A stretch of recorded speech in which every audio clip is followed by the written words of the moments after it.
The jungle that holds its breath, the air itself stops breathing. In the deepest corridors of the world's most ancient wilderness, where the Amazon basin bleeds into perpetual shadow and the Bengal forests hum with invisible electric life, two evolutionary masterpieces share the same dark water, the same trembling undergrowth, the same suffocating heat. Neither was designed to yield. Neither was designed to lose.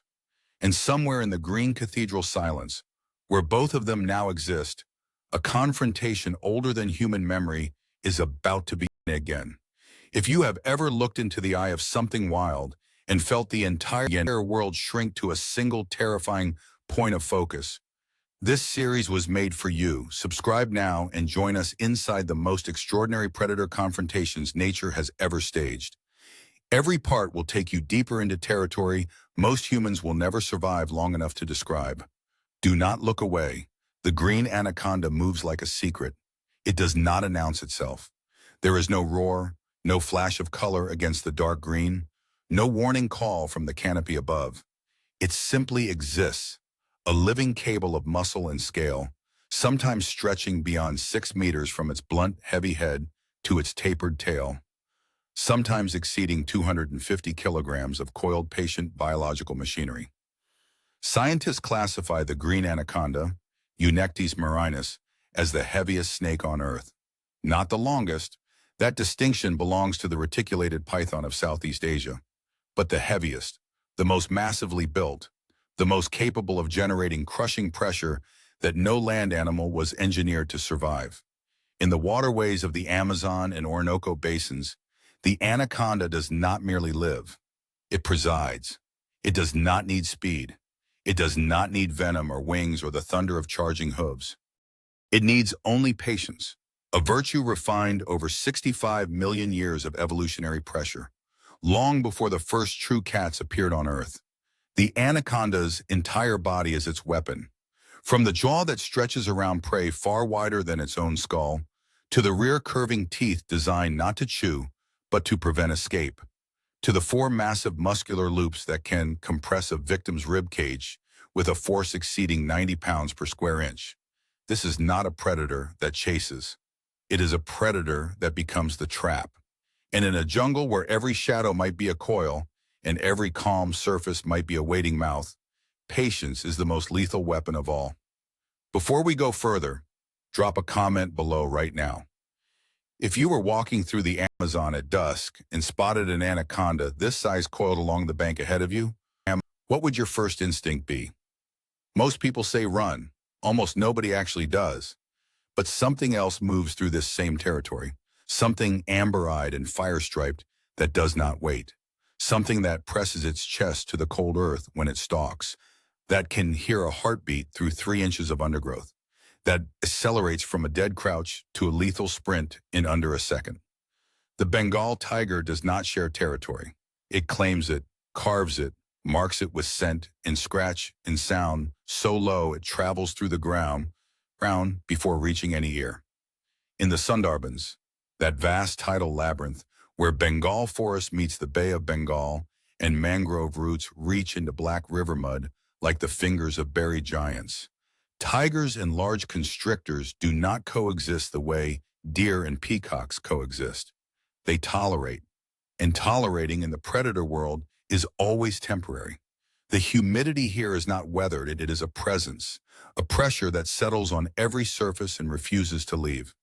Insects move in slow, luminous constellations above the waterline. Mud breathes, roots drip. Somewhere beneath the brown surface of the river, something immensely long and dark is perfectly, absolutely still. Somewhere in the shadow architecture of the tallest trees, something amber and black and devastating is watching the same water, reading the same silence, drawing the same slow conclusions. Both are apex predators. Both have owned this ground for longer than any human civilization has existed. Both have zero evolutionary experience of backing down.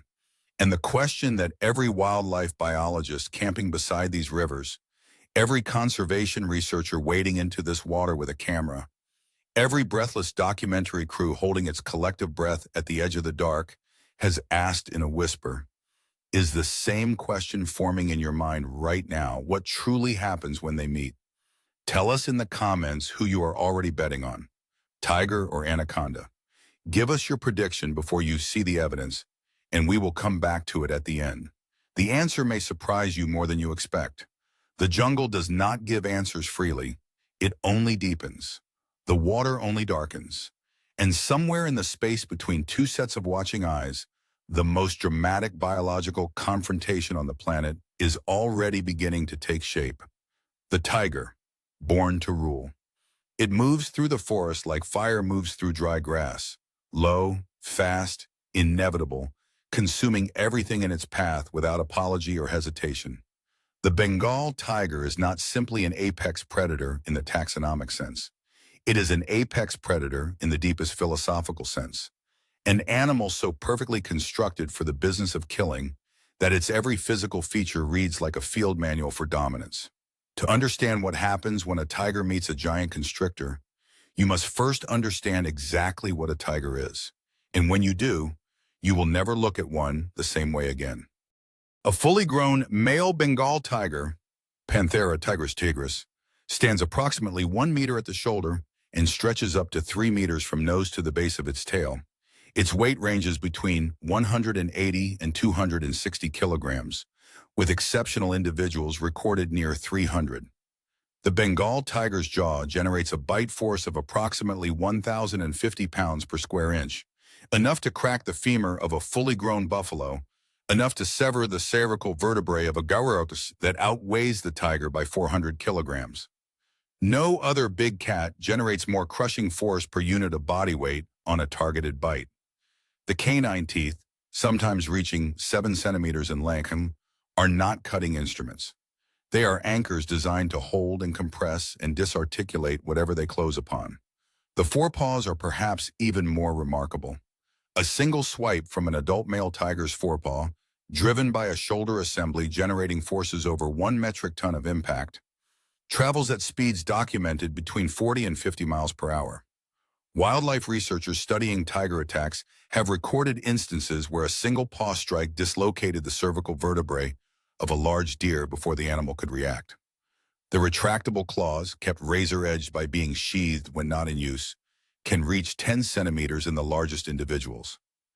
They are weapons of anchoring, gripping, and preventing whatever the paw has struck from ever moving away. Picture a forepaw strike traveling at 50 miles per hour with the force of over a metric ton behind it.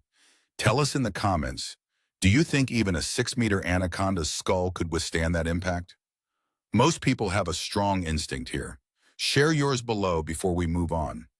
The tiger is also, contrary to most people's intuition, an exceptionally capable swimmer. Unlike most felidae, tigers actively seek water, pursuing prey across wide channels, and in the Sundarbans, swimming up to 29 kilometers between islands without distress. This matters enormously in a confrontation with an aquatic constrictor. The anaconda's greatest tactical advantage, the water, is not safe ground for the tiger the way it is for a lion or leopard. The tiger enters water voluntarily. Comfort in a fight translates directly into reaction speed. Tigers have interacted with large snakes throughout their evolutionary history.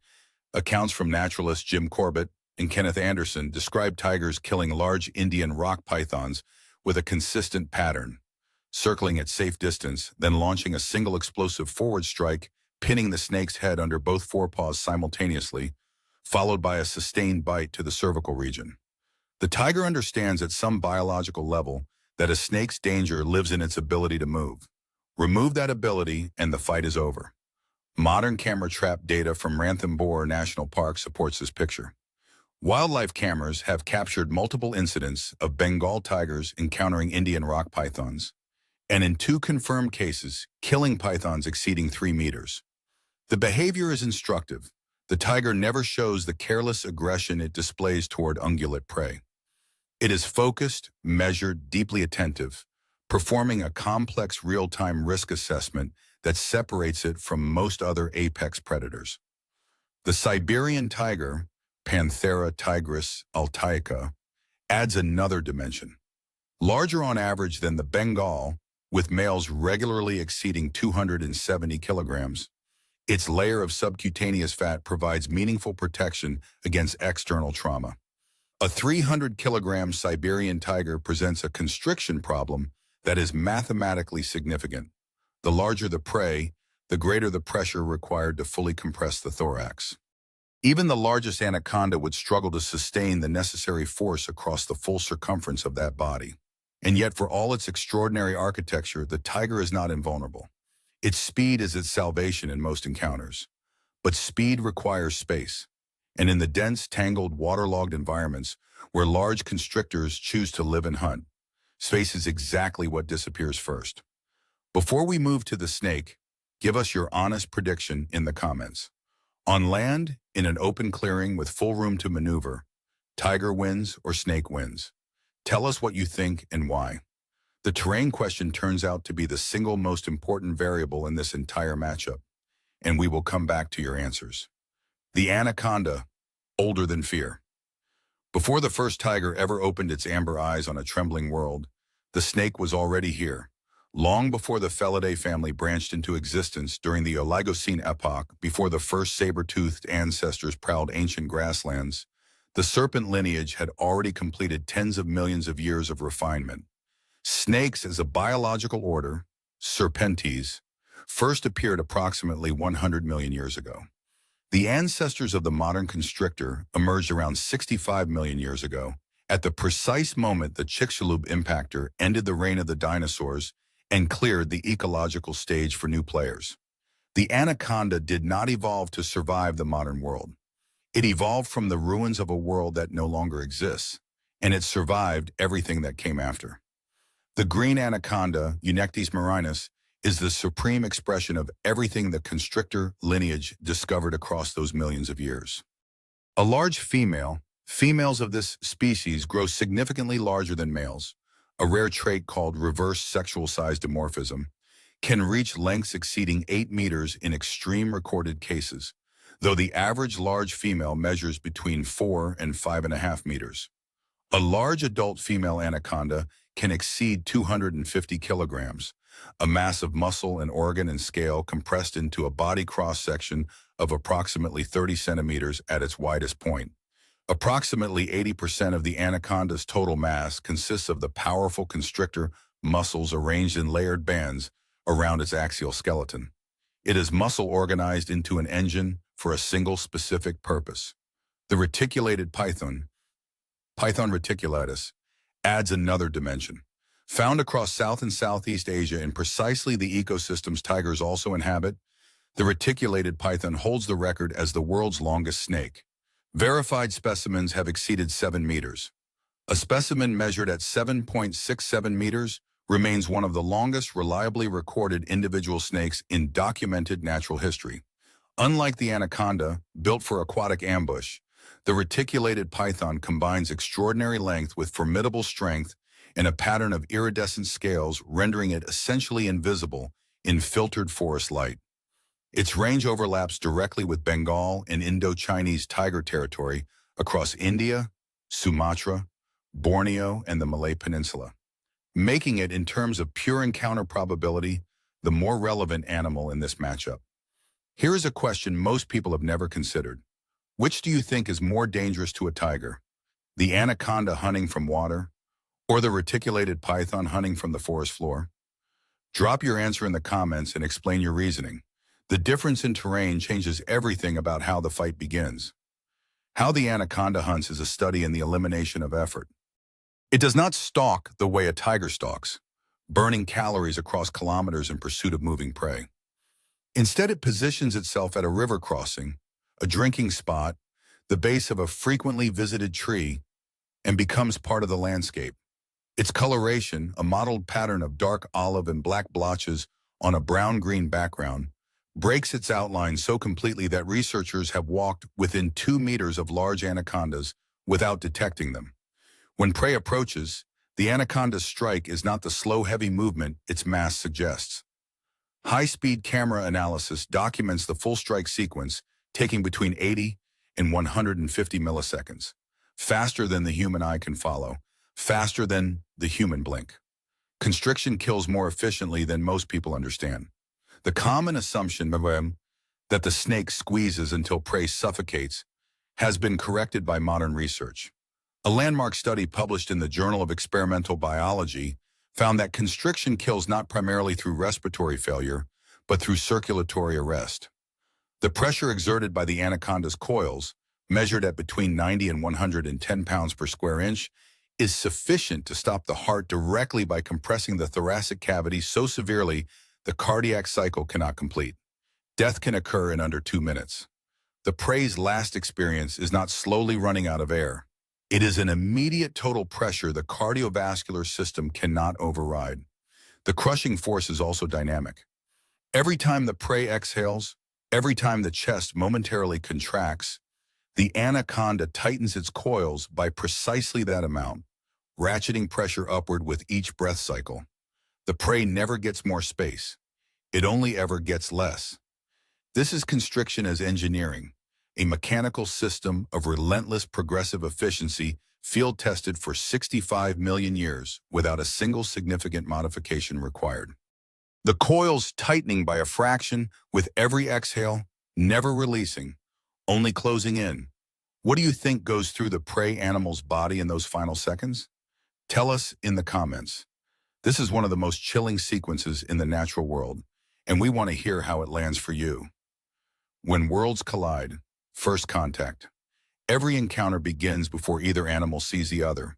It begins in the nerves, in the chemical language of the air, in the infinitely subtle vibrations traveling through water and soil to announce the presence of something large and alive and close.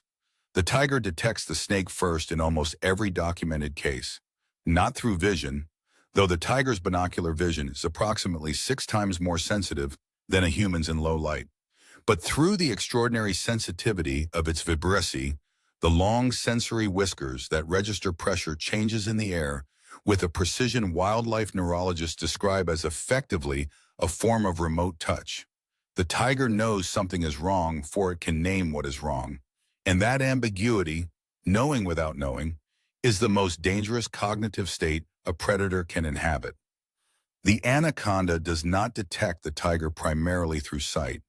Its eyesight, while adequate for locating large movement, is not its primary sensory tool. Instead, the anaconda uses its forked tongue, flicked up to 400 times per minute during active environmental scanning, to collect microscopic chemical particles and deliver them to the Jacobson's organ in the roof of the mouth, one of the most sensitive biological detection systems in the vertebrate world. The anaconda reads the tiger's presence the way a musician reads a score, in layers, in nuance, in harmonic complexity. It builds a 3-dimensional chemical portrait of its approaching visitor with an accuracy that makes human scent tracking look primitive. Think about that. The anaconda building a full chemical portrait of the tiger before either animal can see the other.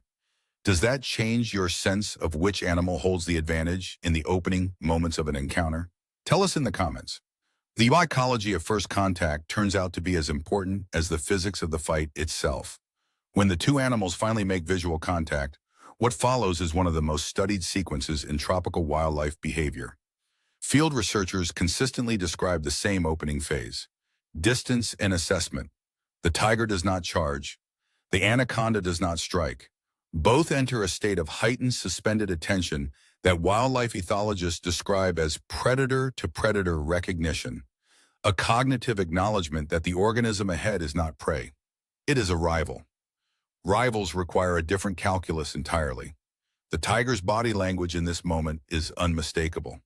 The tail moves in slow, deliberate arcs, not the rapid flicking that signals irritation, but the wide, controlled sweep that signals maximum focus. The ears rotate forward. The pupils dilate fully.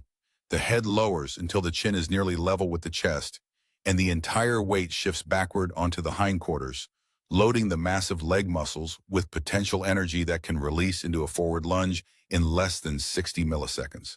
This is not aggression yet. This is the body becoming a precision instrument. The anaconda's response is equally specific. If it is in water, its preferred position, it begins a slow, nearly imperceptible repositioning, drawing more mass below the surface while keeping the head and forward third above the waterline. This reduces its visible profile while loading the full body mass into a coiled position for maximum strike deployment. On land, the response differs. Absolute stillness first, exploiting its camouflage, before the slow S-curve positioning of the forward body that signals imminent strike readiness. Real documented tiger snake encounters in India provide some of the most valuable behavioral data available. In Kanha Tiger Reserve, wildlife cameras installed along riverbank corridors have captured multiple incidents of Bengal tigers encountering Indian rock pythons. In virtually every recorded case, the initial encounter phase lasted between 45 seconds and 3 minutes before either animal moved decisively. Both performed what researchers call ritualized threat display, postures and micro-movements communicating tiraz, readiness, and determination, without committing to the risk of actual engagement. Both species treat an unknown-sized constrictor as a serious threat until proven otherwise. In the Sundarbans, wildlife rangers have documented at least 11 separate confirmed sightings of tiger python encounters since detailed record-keeping began in the 1980s. In 6 of these incidents, the tiger retreated before any physical contact was made. In 3, the snake retreated. In the remaining 2, contact occurred, and both of those encounters will form the core of what follows in this documentary. 6 out of 11 times the tiger backed off first. Does that surprise you? It surprised almost every wildlife researcher who studied these numbers. Write your reaction in the comments. Did you expect the tiger to hold his ground every time? And if the tiger retreated, what does that tell you about how it reads danger? The psychological warfare between these two animals, the mutual reading of intention, the testing of nerve, the careful management of distance, is a real measurable, documented behavioral phenomenon. Both are performing complex real-time risk assessments, weighing the potential gain of a fight against the catastrophic cost of serious injury. And in that calculation, the jungle holds its breath once more. The strike. Who attacks first? The stillness breaks without warning. That is always how it happens. One moment the air is thick with suspended tension between two apex predators locked in mutual assessment. And the next moment, the world is motion and impact and the brutal physics of two evolved killing systems colliding at full force. The question of who strikes first turns out to have a statistically consistent answer that surprises most people when they hear it. In documented cases where physical contact was initiated, the large constrictor made the first offensive move in approximately 65% of recorded encounters. The snake attacks first. Understanding why reveals something fundamental about the strategic logic embedded in both animals' biology. The anaconda and the reticulated python strike first for a reason rooted in cold evolutionary logic. The constrictor's entire predatory system is front-loaded, designed to win in the first 2 seconds or not at all. If the snake can get its coils around a significant portion of the prey animal's body before a full physical response has been mounted, the fight is effectively decided before it has truly begun. The constrictor does not win through sustained combat. It wins through the immediate and total application of force before the opponent has fully oriented to the threat. Every fraction of a second that passes after first contact without a coil securing around the target body reduces the snake's probability of success. So it strikes first. The architecture of its victory demands it. That strategic logic, strike first and win immediately or don't strike at all, applies to far more than snake biology. Does that principle sound familiar from anything else you know about competition, conflict, or survival? Drop your thoughts in the comments. We want to hear what connections you are making. The mechanics of the strike are staggering in speed and precision. High-speed camera analysis of anaconda strikes, published by herpetologists at the University of Cincinnati and the Smithsonian Tropical Research Institute, documents the full strike sequence taking between 80 and 150 milliseconds from initial movement to contact. The average human blink takes between 150 and 400 milliseconds. The anaconda's strike is faster than the eye can follow. What slow-motion cameras reveal is extraordinary.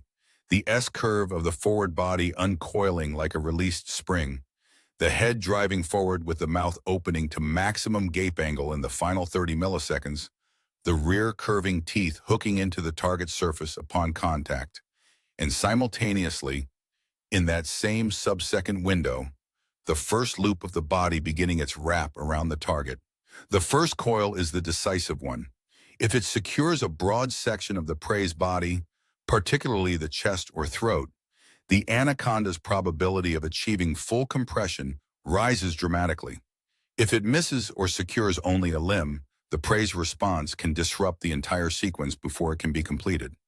The tiger's response to the incoming strike is the most extraordinary moment in this entire confrontation.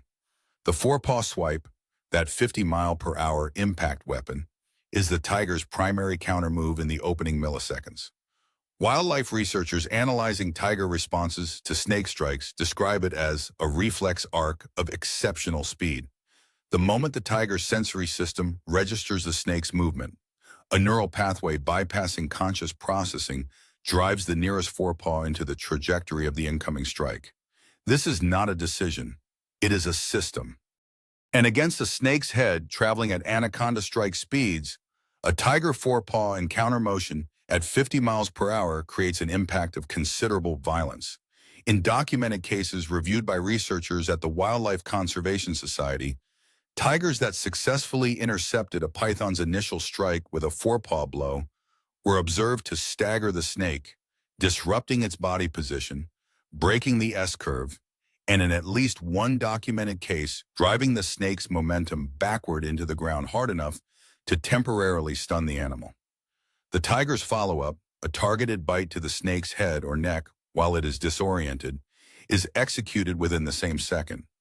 When this sequence completes successfully, the tiger wins. When the snake's initial strike avoids the forepaw and achieves its coil target, the dynamic shifts entirely. 10 seconds. In the first 10 seconds of this fight, the entire outcome can be decided either way.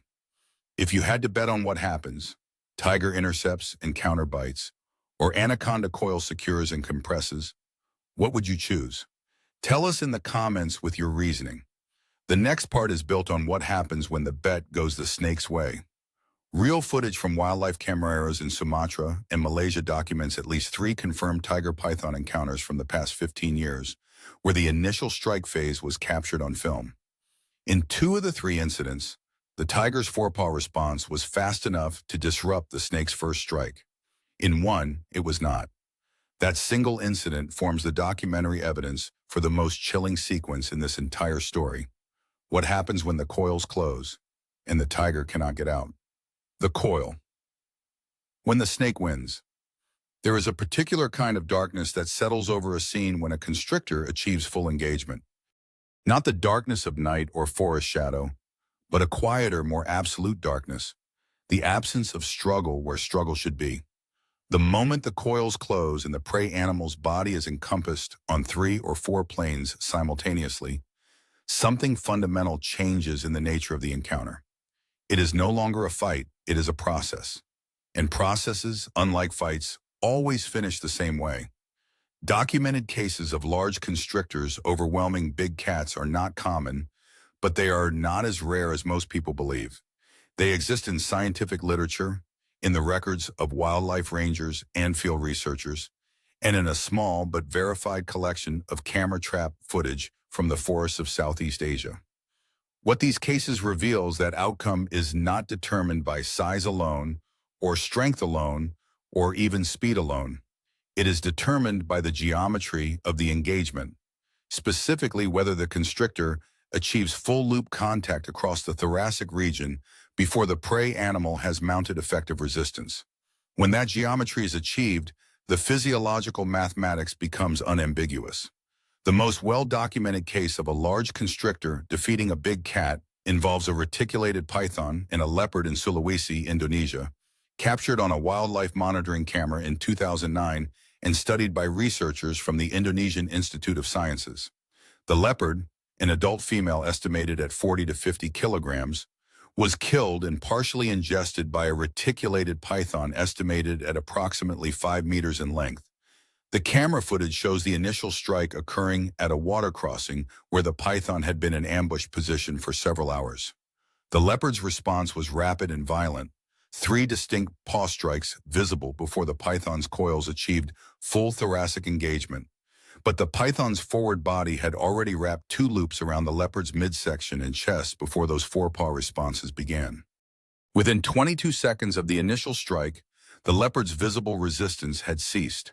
Within 4 minutes, but the coils had locked down completely. Within 12 minutes, the leopard was dead. 22 seconds from strike to cessation of resistance in a 40-kilogram leopard. Scale that to a tiger 3 to 5 times that size.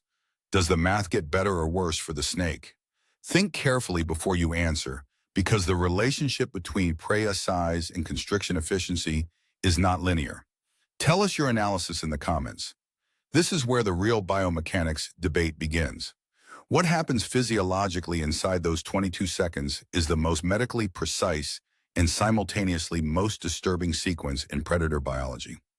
Constriction pressure does not simply crush. It compresses the thoracic cavity in a way that directly impedes cardiac function by reducing the space in which the heart can complete its pressure generation cycle. The heart is a pressure pump requiring physical space to operate. When surrounding thoracic pressure exceeds the heart's ability to expand against it during its filling phase, the cardiac cycle interrupts. This is not pain-driven cardiac arrest. It is mechanical failure. The heart cannot find the space it needs to fill. It stutters, then it stops. The tiger inside the coil faces a compound problem its extraordinary gifts cannot fully resolve. Its claws, while devastating against soft tissue, cannot sever the body of a large constrictor in a single stroke. The muscles surrounding the anaconda's axial skeleton are so densely layered, so continuously reinforced by collagen sheaths, that even repeated claw strikes do not achieve the immediate mechanical disruption that would create escape space. A tiger's canine teeth can and do inflict severe wounds on a constrictor's body during the coil phase. Field researchers have documented healed scarring consistent with tiger bite wounds on large pythons that survived encounters. But biting through a snake's spine while the snake has achieved full engagement around your own body requires driving those 7-centimeter canines through several centimeters of resistant tissue. Extremely difficult when your own rib cage is being compressed at 90 to 110 pounds per square inch. The rolling behavior big cats use inside a coil, twisting, spinning, attempting to create mechanical disadvantage, is effective in the early stages when compression is not yet fully established. Once a large anaconda has applied its full body mass across 4 loops, each exerting independent torsional force, the geometry becomes self-reinforcing. Every movement the prey makes to escape tends to tighten rather than loosen the configuration. The snake's nervous system monitors tension through mechanoreceptors distributed along its entire body and responds to resistance by increasing compression. The harder the prey fights, the tighter the coil becomes. This is not accidental. It is the product of 65 million years of refinement. The harder you fight, the tighter it gets. Is there any natural scenario you can imagine more complete in its trap design?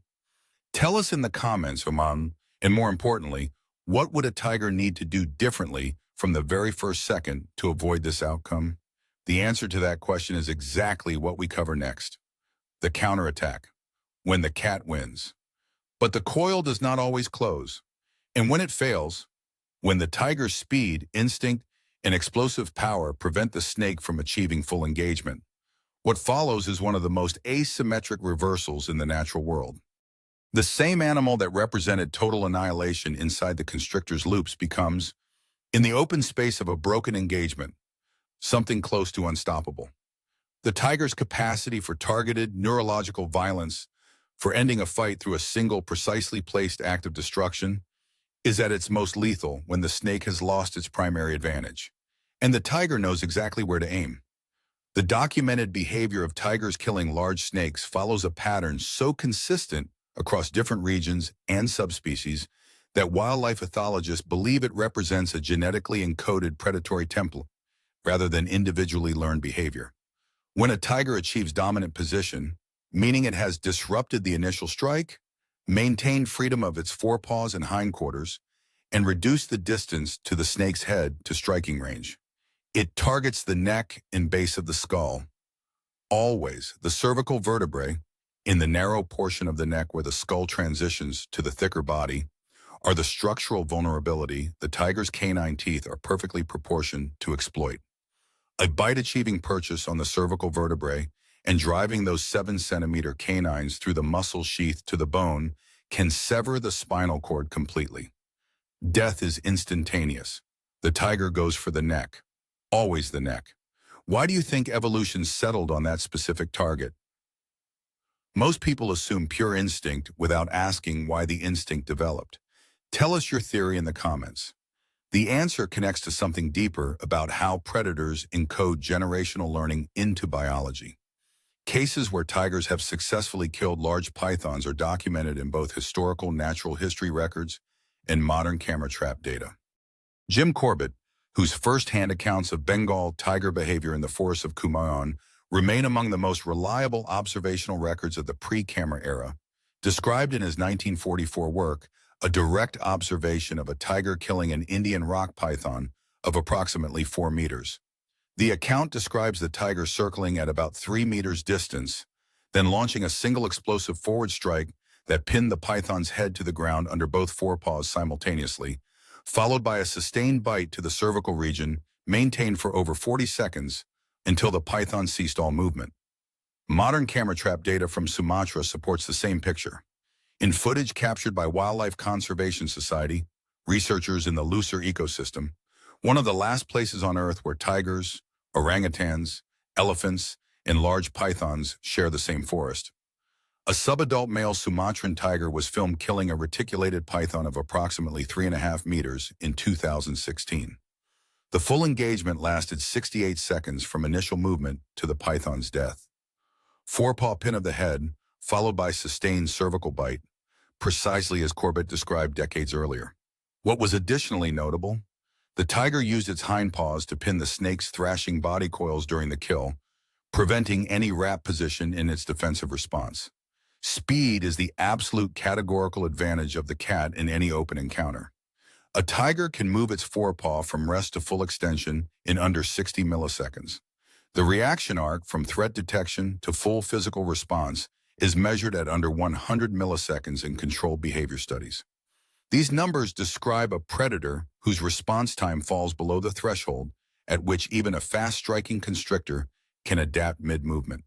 When the two systems collide at that speed range, the outcome comes down to single-millimeter positional advantages and fractions of a second. Cubs born to tigresses in python territory learn to handle snakes. Wildlife researchers observing tiger family groups in Sumatra and India have documented tigress behavior specifically oriented towards snake education. Instances of mothers demonstrating circling and head-targeting behavior near detected snake locations while positioning themselves between the snake and the cubs. This is active, deliberate behavioral transmission.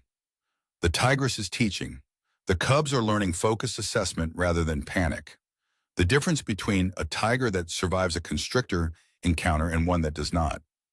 Mother tigers protecting cubs from constrictors represent the most explosive version of this confrontation.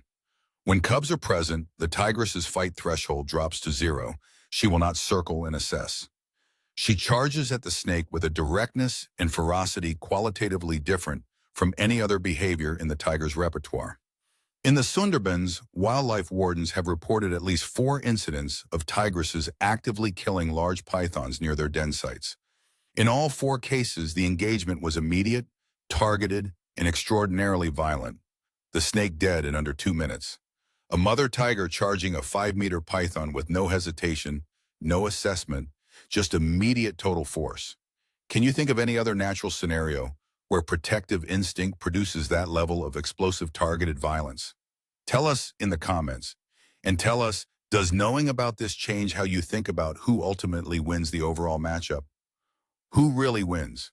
The question has been with us from the beginning, through 8 parts of documentary evidence, biological data, camera trap footage, and behavioral analysis. Now, finally, we can answer it.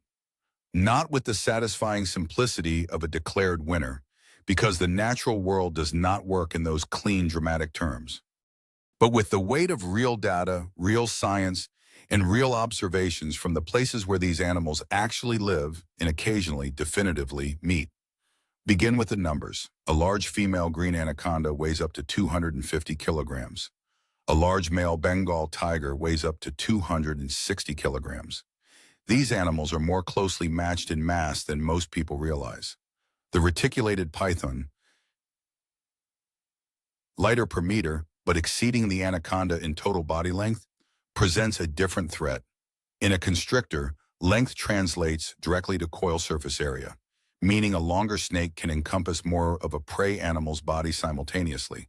The anaconda's constriction force, measured at 90 to 110 pounds per square inch, is enormous applied to a human, a deer, or a caiman.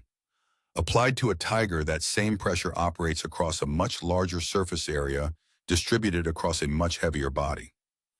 The physics of constriction efficiency degrade as prey mass increases because the ratio of constricting surface area to prey volume becomes less favorable. A tiger requires the anaconda to deploy essentially its entire body length in coil configuration, leaving the snake with limited capacity to adjust if the tiger bites or rolls. Before we deliver the final verdict, make your prediction count right now. Write your answer in the comments. On land with full space, tiger wins. In shallow water at the bank's edge, anaconda wins. Do you agree with that split? Or does one animal dominate in both environments? Tell us and explain your reasoning. We will pin the most thoughtful answer. The terrain variable is the single most determinative factor in this matchup. On land, in open forest, grassland, or cleared ground, the tiger's speed advantage is fully operative. It can maneuver, deploy its forepaw strike at full biomechanical advantage, and disengage from partial coil engagement in a way the anaconda's slow repositioning cannot follow. Data from verified land-based encounters shows tiger survival rates above 70% in cases where full coil engagement was not achieved in the opening seconds. In water, or at the water's edge, the dynamic inverts decisively. The anaconda in water is faster, not slower. Buoyancy removes the energetic cost of moving its mass, and three-dimensional freedom means the snake can approach from below, from the side, from angles unavailable on flat land. The tiger in water loses its primary advantage, solid ground purchase, allowing full explosive power. Documented water edge outcomes show substantially higher rates of snake success. The surprise factor is the final variable. In the majority of documented cases where large constrictors overwhelmed big cats, ambush played a decisive role. The python or anaconda struck from concealment before the cat's assessment phase could engage. Remove the warning time, and the tiger's first experience of the encounter is already being coiled. Give the tiger full awareness, and the cat wins more than 60% of the time across both terrains.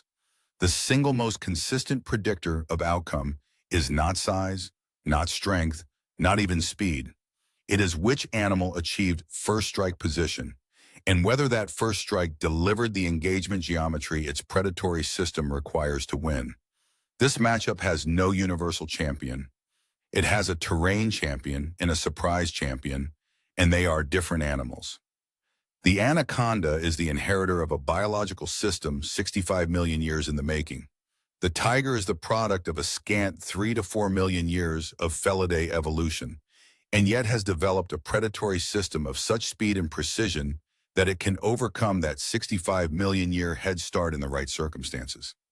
That these two trajectories meet at the same waterline, in the same amber twilight, and produce encounters genuinely uncertain in outcome, is the most remarkable statement about evolutionary design that the natural world has to offer.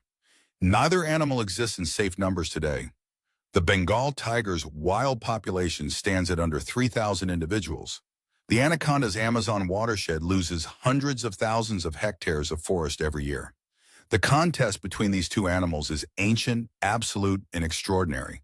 But the contest for their survival in the modern world is the one that matters most. We have taken you through 8 parts of this journey, through biology, behavior, documented encounters, and biomechanical reality. Tell us in the comments, what surprised you most?